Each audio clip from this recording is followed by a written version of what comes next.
নমস্কার, আমি ডক্টর বোধিসত্ত্ব খান চলে এসেছি সহজ শেয়ার বাজারের আরেকটি নতুন এপিসোড নিয়ে। প্রিয় বন্ধুরা, আশা করি সবাই ভালো আছেন এবং সুস্থ আছেন। আজকের বাজার যদি খেয়াল করে দেখেন যে অধিকাংশ সেক্টর কিন্তু তারা পজিটিভ ট্রেন্ড দেখিয়েছিল, কিন্তু বাদ সাধল নিফটি ব্যাংক এবং নিফটি আইটি। আপনারা যদি নিফটিকে খেয়াল করে দেখেন তাতে ম্যাক্সিমাম ওয়েটেজ যাদের রয়েছে সেটা কিন্তু ব্যাংকিং এবং ফিনান্সিয়াল সার্ভিসেস। আজকের ভারতবর্ষের অন্যতম দুটো সেরা প্রাইভেট ব্যাংক এক একটি শেয়ার দর 5% বেশি পতন দেখেছে, এবং মূলত তিনটি ব্যাংকের কারণে, অর্থাৎ Kotak Mahindra bank, axis bank এবং এইচডিএফসি ব্যাংকের শেয়ারের দরে পতনের সঙ্গে সঙ্গে নিফটিও কিন্তু আজকের পতনমুখী ছিল। হ্যাঁ, নিঃসন্দেহে স্ট্রেট অফ হরমুজের কারণে ইরান আমেরিকার যুদ্ধের ফলে তার একটা নেতিবাচক প্রভাব ভারতবর্ষের ওপর তো পড়ছেই।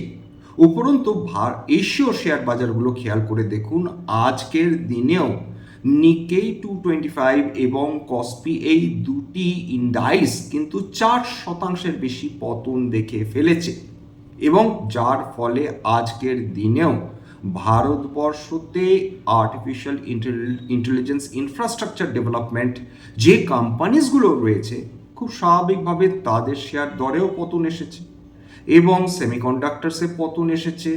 তাছাড়া অ্যাসেম্বলি বোর্ড যারা প্রস্তুত করে, অ্যাসেম্বলি সার্কিট বোর্ড যারা অ্যাসেম্বল করে, সেই ধরনের স্টকসগুলোতে কিন্তু আজকের পতন এসেছে। কিন্তু সার্বিকভাবে বাজারের মন কেমনের মূল কারণই কিন্তু হলো আজকের ব্যাংকিং এবং ফিনান্সিয়াল সেক্টর। আজকের দুটো স্টক অর্থাৎ এইচডিএফসি ব্যাংক এবং এক্সিস ব্যাংকের রেজাল্টটা একটু অ্যানালাইজ করার চেষ্টা করব, বোঝার চেষ্টা করব যে এক্স্যাক্টলি এদের শেয়ার দরে এতটা পতন এলো কেন। এবং খেয়াল করলে বুঝতে পারবেন যে এক্সিস ব্যাংকের ইয়ার অন ইয়ার প্রফিটও দারুণ বৃদ্ধি পেয়েছে, এইচডিএফসি ব্যাংকেরও ইয়ার অন ইয়ার প্রফিট বৃদ্ধি পেয়েছে। তাহলে কি দাঁড়ালো? মনে রাখতে হবে, ব্যাংকিং সেক্টর বা ব্যাংকিং সার্ভিসেসে যারা বিনিয়োগ করে থাকেন তারা ইউজুয়ালি কেবলমাত্র প্রফিট দেখেন না, অন্যান্য ফ্যাক্টরসগুলো ইকুয়ালি গুরুত্বপূর্ণ হয়ে থাকে, যার ফলে একটি শেয়ার বা একটি ব্যাংকিং শেয়ারের দর কিন্তু ওঠানামা করতে পারে বা করে থাকে। আজকের ক্রুড অয়েল সেটা $82.23 প্রতি ব্যারেল ট্রেড করছিল, এবং ব্রেন্ট ক্রুড $88.38 প্রতি ব্যারেল ট্রেড করছিল। কোনো এদিক ওদিক হয়নি। সোনার দাম আজকে মোরলেস স্টেবল ছিল। রুপোর দাম আন্তর্জাতিক বাজারে আজকেরও 1.66% বৃদ্ধি পেয়েছে। এইবার চলে আসি হচ্ছে এইচডিএফসি ব্যাংকের শেয়ার দর 5% বেশি কেন পড়লো। প্রথম কথা, এর নেট ইন্টারেস্ট মার্জিন বিগত বছরের তুলনায় বেড়েছে, সুতরাং সেই দিক থেকে অস্বাভাবিক কোনো ব্যাপার নয়। এবার নেট ইন্টারেস্ট মার্জিন মানেটা কি? খুব সহজ ভাষায় বলতে গেলে, ব্যাংক নিজের টাকা আপনার আমার মতন লোকজনকে তারা ধার দেন না। ব্যাংক তারা এই টাকা সংগ্রহ করেন। কাদের কাছ থেকে সংগ্রহ করেন? ওই আপনার আমার বিভিন্ন কোম্পানি, সরকার প্রতিষ্ঠান, এই সমস্ত জায়গা থেকে এই ধরনের ব্যাংক তারা টাকা বা তহবিল সংগ্রহ করে। এবার সংগ্রহটা কিভাবে করে? আপনারা যখন সেভিংস অ্যাকাউন্টে গিয়ে টাকা যে জমা দেন, তাতে হয়তো 3% বা 4%, কোনো কোনো ক্ষেত্রে সেটা হয়তো 5 বা 6% হয়ে থাকে।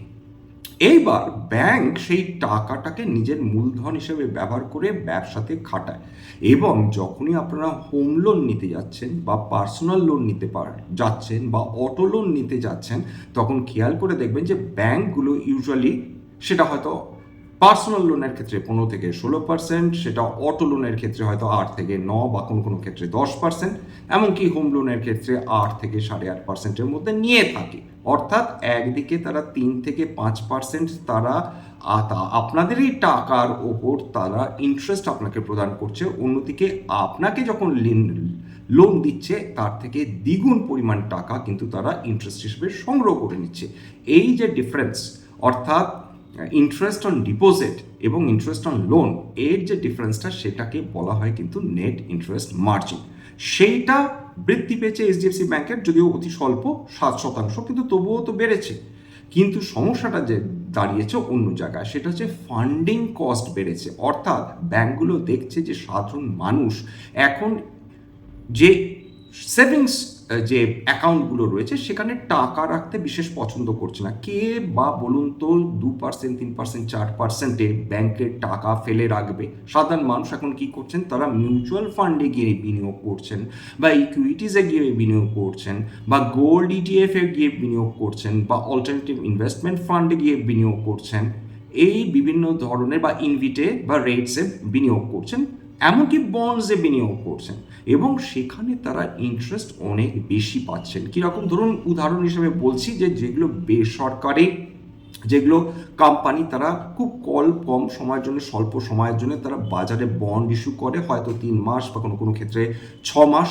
সেক্ষেত্রে তারা ইন্টারেস্টটা বেশি দিয়ে থাকে, 9 থেকে 11% অবধি, বা 11.5%ও তারা দিতে পারে বেসরকারি ক্ষেত্রে। সরকার তো ডেফিনেটলি তাদের যে লং টার্ম বন্ডস রয়েছে, অর্থাৎ গভর্নমেন্ট বন্ডস রয়েছে, সেইগুলো প্রায় মোরাললেস 6.9% থেকে 7%-এর কাছাকাছি দিয়ে থাকে। এরা দেখছে যে, অর্থাৎ সাধারণ পাবলিক দেখছেন যে, আমি ফিক্সড ডিপোজিট করলে খুব বেশি হলে 6 থেকে 6.5% পাবো। সেক্ষেত্রে আমি যদি লং টার্ম বন্ডে ইনভেস্ট করে রাখি, আমার বেটার রিটার্ন আসবে। অথবা আমি যদি স্বল্প সময়ের জন্য বিভিন্ন প্রাইভেট সেক্টর কোম্পানিজগুলোর বন্ডে বিনিয়োগ করি, সেখান থেকে আমি 9 থেকে 11% আমি রিটার্ন পাচ্ছি। এই কারণে তারা কিন্তু সাধারণ সেভিংস অ্যাকাউন্টে টাকা ফেলে রাখতে চাইছেন না। অনেক ক্ষেত্রে তারা ফিক্সড ডিপোজিট করতেও ইতস্তত করছেন।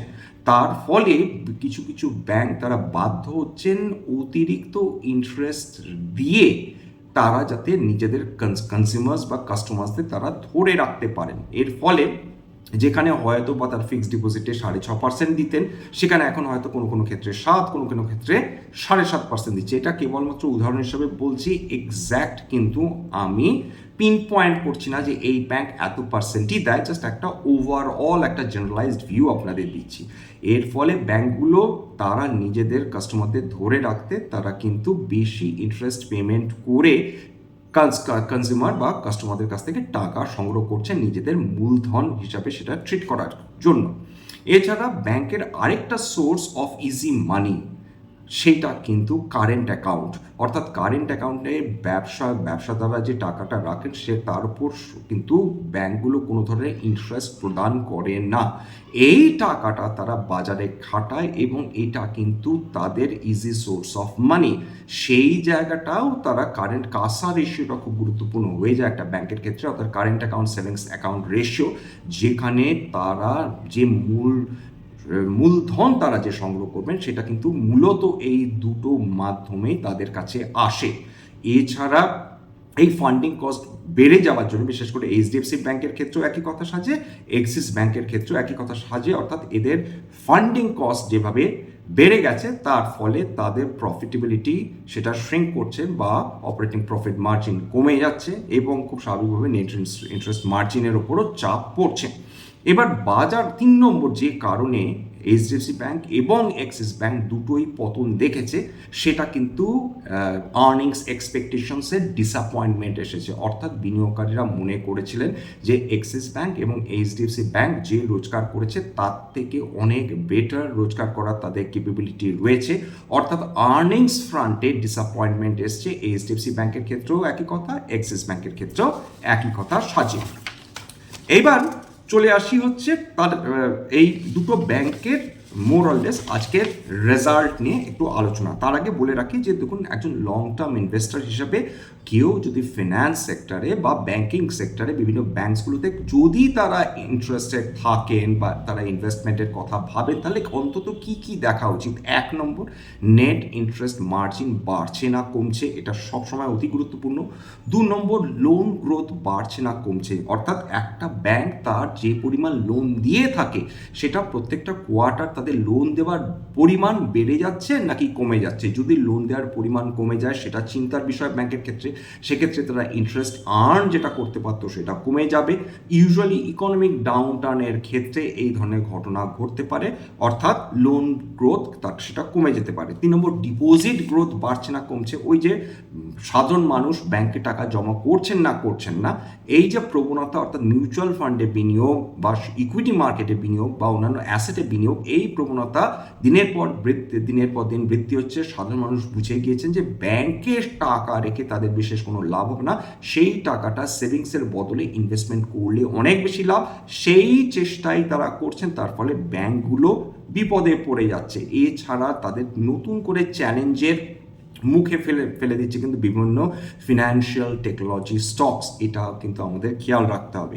4 number, current account savings account ratio. এটা সবসময় দেখবেন একটা ব্যাংক যদি খুব ভালো কোয়ালিটির ব্যাংক হয় তাহলে তাদের সবসময় একটা healthy current account savings account ratio বা কাসা রেশিও থাকা উচিত। এছাড়া গ্রস এবং নেট নন পারফর্মিং অ্যাসেট আর কিছুই না। ধরুন ব্যাংক কাউকে টাকা দিল লোন হিসাবে, এইবার তার মধ্যে অধিকাংশ মানুষ টাকা ফেরত দেবেন, কিছু কিছু মানুষ তারা টাকা ফেরত দিতে পারলেন না বা তারা সম্পূর্ণ ব্যর্থ হলেন। যখন তারা টাকা ফেরত দিতে পারেন না, ব্যাংকের সেই টাকাটা তো নষ্ট হলো, এই অংশটা যেটা নষ্ট হলো সেইটা কিন্তু বলা হয় নন প্রোডাক্টিভ অ্যাসেট হিসাবে ব্যাংক সেগুলোকে ট্রিট করে। অর্থাৎ সেটা তার জন্য কেবলমাত্র ইনকাম যে জেনারেট করে দিতে পারে তা নয়, তার মূলধনও ধ্বংস করেছে। সুতরাং একটা ব্যাংকে যখন নন পারফর্মিং অ্যাসেট বৃদ্ধি পেতে থাকে, বিশেষ করে গ্রস নন পারফর্মিং অ্যাসেট, সেটা বড় চিন্তার বিষয় হয়ে দাঁড়ায় বই কি। এবং নেট নন পারফর্মিং অ্যাসেট আর কিছুই না, ব্যাংক যখন বুঝতে পারে তারা যে লোন দিচ্ছে বিভিন্ন মানুষকে তার থেকে বা ইনস্টিটিউশনকে, সেক্ষেত্রে বেশ কিছু টাকা যেটা লোন হিসাবে তারা দিয়েছিলেন সেটা ফেরত নাও আসতে পারে, তখন তারা অতিরিক্ত টাকা আলাদা করে সরিয়ে দিয়ে থাকেন, যার নাম হচ্ছে প্রভিশনিং। এবার গ্রস নন পারফর্মিং অ্যাসেট থেকে যখন আপনি প্রভিশনিং বাদ দেবেন, সে যেটা পড়ে থাকে সেটাকে বলা হয় নেট নন প্রোডাক্টিভ অ্যাসেট বা নন পারফর্মিং অ্যাসেট। এইবার সেই যে জায়গাটা দাঁড়াচ্ছে যে দুটোই আমাদের খেয়াল রাখতে হবে, এটা জিএনপিএ এবং এই নন পারফর্মিং অ্যাসেট এনপিএ, দুটোই কিন্তু একটা ব্যাংকের জন্য সমান গুরুত্বপূর্ণ। যাই হোক, এইবার আমরা আসি হচ্ছে বিভিন্ন এইচডিএফসি ব্যাংকের মোরাললেস রেজাল্ট পারফরমেন্স। দেখুন, এইচডিএফসি ব্যাংক জুন 2025 সালে তাদের রেভিনিউ এসেছিল 87,372 কোটি টাকা, সেটা বেড়েছে জুন মাসে প্রায় মোরাললেস 3,000 কোটি টাকা, 3,200 কোটি টাকার কাছাকাছি অতিরিক্ত রেভিনিউ এসেছে। এইবার তাদের প্রফিটও বৃদ্ধি হয়েছে, অর্থাৎ এইচডিএফসি ব্যাংকের প্রফিট, এটা প্রি মাইনরিটি প্রফিট মাথায় রাখবেন, 17,090 কোটি টাকা ছিল জুন 2025-এ, সেটা প্রায় 3,300 কোটি টাকা বৃদ্ধি পেয়ে গেছে জুন 2026-এ। অর্থাৎ প্রফিটের দিক থেকে কোনো সমস্যা নেই। সমস্যা কোথায়? সমস্যা হচ্ছে যে ব্যাংক কর্তৃপক্ষ বা ইউজুয়ালি সার্বিকভাবে যারা ব্যাংকিংয়ের সঙ্গে যুক্ত রয়েছে সেই সংস্থাগুলো তারা আশঙ্কা করছেন যে সামনে কয়েকটা কোয়ার্টার ভীষণ চ্যালেঞ্জিং হতে পারে। এই যে আশঙ্কা যে সামনের কয়েকটা কোয়ার্টার যদি চ্যালেঞ্জিং হয়, তার মানে হয় রেভিনিউ কমতে পারে, নয় প্রফিটেবিলিটি কমতে পারে, নতুবা হয়তো বা তাদের গ্রস নন পারফর্মিং অ্যাসেট বাড়তে পারে। এই যে আশঙ্কা, এর ফলে কিন্তু বিনিয়োগকারীরা তারা এইচডিএফসি ব্যাংকের শেয়ার বিক্রি করে দিয়েছেন। দ্বিতীয় অন্যতম গুরুত্বপূর্ণ কারণ, সেটা বড় চিন্তার বিষয়, ফরেন ইনস্টিটিউশনাল ইনভেস্টার্সরা আপনারা জানেন বিগত 2 বছর ধরে তারা শেয়ার বিক্রি করে ভারতবর্ষ ছেড়ে বেরিয়ে চলে যাচ্ছেন এবং তারা ভারতবর্ষের বিভিন্ন কোম্পানির শেয়ার বিক্রি করছেন। কিন্তু এইচডিএফসি ব্যাংক, যার কোনো প্রমোটার নেই, তার অধিকাংশ হোল্ডিং কিন্তু এটা কিন্তু প্রফেশনালি ম্যানেজড কোম্পানি, সেখানে অধিকাংশ সেই শেয়ার্স কিন্তু আছে ফরেন ইনস্টিটিউশনাল ইনভেস্টার্সদের হাতে, নতুবার ডোমেস্টিক ইনস্টিটিউশনাল ইনভেস্টার্সদের হাতে। এইবার জুন 2025-এ এফআইআইস অর্থাৎ বিদেশি বিনিয়োগকারীদের কাছে ছিল 48.84% শেয়ার, অর্থাৎ একটা সুবিশাল পরিমাণ শেয়ার তাদের হাতে ছিল, সিংহভাগ। সেইটা 7% কমে গিয়েছে, 7, মামুলি ব্যাপার নয়। এবং এইচডিএফসি ব্যাংকের মতন অন্যতম ভারতবর্ষের শ্রেষ্ঠ কোম্পানি বলা হয়, blue chip of the blue chips বলা হয় এইচডিএফসি ব্যাংকের, সেখানে তাদের স্টক 7% ফরেন ইনস্টিটিউশনাল ইনভেস্টার্সরা বিক্রি করে দিয়ে বেরিয়ে গেছেন। এটা এক কথায় অভূতপূর্ব। এখন ফরেন ইনস্টিটিউশনাল ইনভেস্টার্সদের হোল্ডিং মাত্র 41.82%। ডোমেস্টিক ইনস্টিটিউশনাল ইনভেস্টার্সদের ক্ষেত্রে অবশ্য চিত্রটা বেশ আশাব্যঞ্জক। জুন 2025-এ এদের হোল্ডিং ছিল 35.77%, সেটা 6%-এর ওপর বৃদ্ধি পেয়েছে জুন 2026-এ, সেটা দাঁড়িয়েছে 41.75%। অর্থাৎ একদিকে বিদেশি বিনিয়োগকারীরা তারা এইচডিএফসি ব্যাংকের শেয়ার বিক্রি করে দিয়ে বেরিয়ে চলে যাচ্ছেন, অন্যদিকে ভারতবর্ষের ডোমেস্টিক ইনস্টিটিউশনাল ইনভেস্টার্সরা তারা কিন্তু একটা বিপুল পরিমাণ ইনভেস্টমেন্ট বৃদ্ধি করেছেন বা শেয়ার হোল্ডিং ইনক্রিজ করেছেন এইচডিএফসি ব্যাংকের। পাবলিকের কাছে সেই অর্থে কোনোদিনই বিশাল পরিমাণ এইচডিএফসি ব্যাংকের শেয়ার ছিল না। জুন 2025-এ ছিল 15.19%, সেটা 1% বেশি বৃদ্ধি পেয়েছে জুন 2026-এ 16.27%। মনে রাখবেন, যত পাবলিকের হাতে শেয়ার কম থাকে তত বেটার। তার কারণ এইগুলোকে বলা হয় যে বিএফআইআইস বা ডিআইআইস বা প্রমোটার্সদের হাতে যত বেশি শেয়ার থাকে সেটাকে বলা হয় স্ট্রং হ্যান্ডস, মানে তারা চট করে শেয়ার বিক্রি করে দিয়ে চলে যাবেন না। পাবলিক ভীষণ ফ্লাকচুয়েটিং, ভীষণ ভোলাটাইল, তারা একটু হলেই তারা আতঙ্কিত হয়ে শেয়ার বিক্রি করে দেন। সেটা এইচডিএফসি ব্যাংকের ক্ষেত্রে রিফ্লেক্টেড হয়েছে। কেবলমাত্র 2026-এ এখনো অবধি 20% বেশি পতন ঘটেছে এইচডিএফসি ব্যাংকের শেয়ারে। 2 নম্বর চলে আসি এক্সিস ব্যাংকের রেজাল্ট একটু আলোচনা করা যাক। দুর্দান্ত রেজাল্ট নিয়ে কোনো সন্দেহ নেই, প্রফিটেবল, মানে অনেকটাই প্রফিট বৃদ্ধি করেছে এক্সিস ব্যাংক। 6,279 কোটি টাকা তাদের প্রফিট ছিল জুন 2025-এ। জুন 2026-এ সেটা বৃদ্ধি পেয়ে দাঁড়িয়েছে 7,670 কোটি টাকা, অর্থাৎ প্রায় 1,400 কোটি টাকার উপর কিন্তু তাদের প্রফিট বৃদ্ধি হয়েছে। রেভিনিউ দেখে নিই, 32,346 কোটি টাকা ছিল তাদের জুন 2025-এর রেভিনিউ, সেটা জুন 2026-এ দাঁড়িয়েছে 45,542 কোটি টাকা, অর্থাৎ রেভিনিউ ফ্রন্টে কোনো অসুবিধা নেই। প্রায় 3,200 কোটি টাকা এদেরও রেভিনিউ বৃদ্ধি পেয়েছে। একটু কম্পাউন্ডেড সেলস গ্রোথ এবং প্রফিট গ্রোথটা দেখে নিই এক্সিস ব্যাংকের ক্ষেত্রে। বিগত 5 বছর ধরে 16% হারে এদের সেলস গ্রোথ হয়েছে, বিগত 3 বছরে 15%। ইমপ্রেসিভ, এক্সট্রাঅর্ডিনারি নয় কিন্তু ইমপ্রেসিভ। কম্পাউন্ডেড প্রফিট গ্রোথ দেখুন, 3 বছরে 35% হারে তাদের প্রফিট বৃদ্ধি হয়েছে, অর্থাৎ আউটস্ট্যান্ডিং প্রফিট তাদের বিগত 3 বছর ধরে হয়ে চলেছে। বিগত 5 বছর ধরে 30% হারে তাদের প্রফিট বৃদ্ধি হয়েছে। এইটা কিন্তু দেখার মতন প্রফিট বৃদ্ধি, কিন্তু তার সত্ত্বেও এক্সিস ব্যাংকের ক্ষেত্রে ওই একই সমস্যা যেটা এইচডিএফসি ব্যাংকের ক্ষেত্রে হয়েছে, আর্নিংস ডিসঅ্যাপয়েন্টমেন্ট হয়েছে। এবার ফরেন ইনস্টিটিউশন ইনভেস্টার্স তারা কি করেছে দেখিনি, যে ফরেন ইনস্টিটিউশন ইনভেস্টার্স তাদের হাতে ছিল 43.81% শেয়ার, সেটা কমে দাঁড়িয়েছে 39.91%, মানে প্রায় 4% বেশি শেয়ার এক্সিস ব্যাংকে বিক্রি করে দিয়ে চলে গেছে এফআইআইস।